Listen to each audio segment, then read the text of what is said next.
We're doing this activity, this strategy called Final Word, and you guys are going to use these questions in front of you to guide your discussion as you go, okay?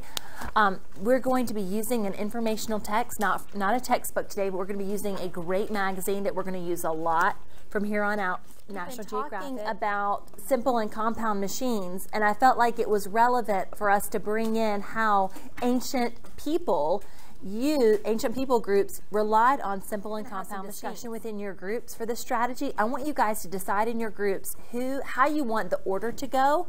Who's going to be person 1, who's going to be person 2, who's going to be person 3, who's going to be person 4. Take 30 seconds to decide that real fast. Okay, thank you guys. So raise your hand if you're person 1 in your group. Okay? Very good. Who's going to keep this order? Person 1 goes first, then person 2, then person 3, then person 4, all throughout class today, okay? Now, everybody at your table is going to have the role of person 1 at some point, okay?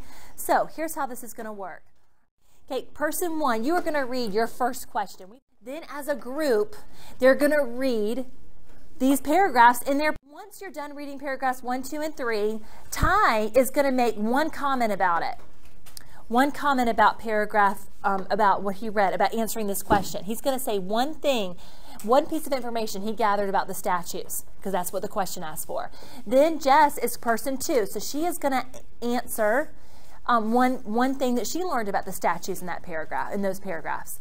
Then Des is person 3. She's going to share the one thing she got about the statues out of those paragraphs. And finally, Uberto is going to answer what he learned about the statues in those paragraphs. And then here is like the $1 million moment in each group. Then it's going to come back to Ty because he's person 1, and he's going to summarize what every single person in the group said.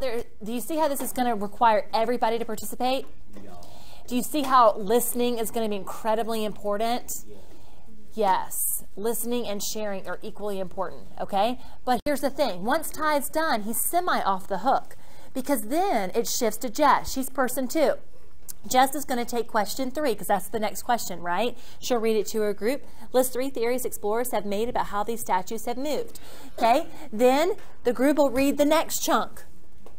Once they feel like they have read enough to be able to get an answer, she shares her thoughts on that, one theory. She shares a theory. He shares a theory, he shares a theory, and then it goes back to Jess, and what's she going to do?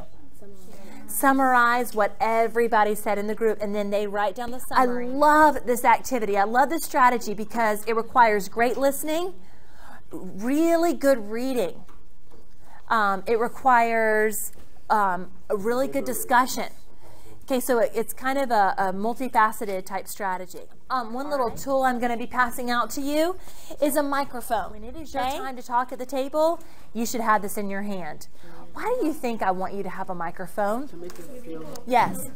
So when you talk in the next table, know who you're talking. Exactly. It lets you know who has the floor. It's a visible, tangible reminder of whose turn it is, who has the floor. So if Alyssa's talking at her group, should Jose be talking? No. That's what it says. It says they thought aliens. We're not that far down yet. That's not in paragraphs 1, 2, and 3. Oh.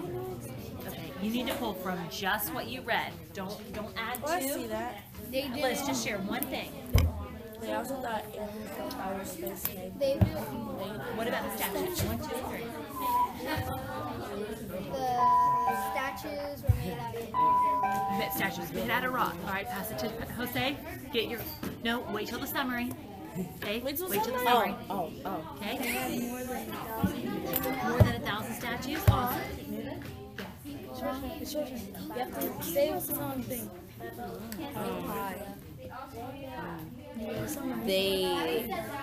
They moved 1,000 giant statues. He said that. I said in paragraphs 1, 2, and 3.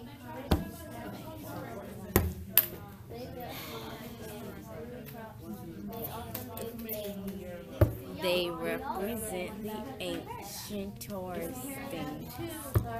The ancient ancestor spirits, yeah. The statues moved many kilometers from the volcano to the sea.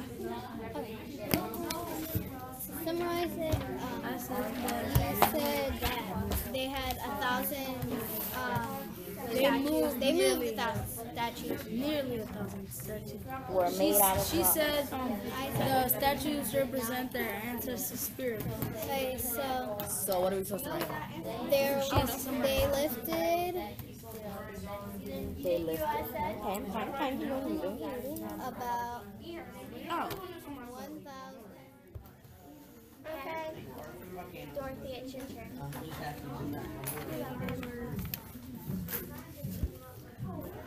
All right, who was talking on 3? Who was the person 1? All right, can you summarize what everybody said so I can hear it?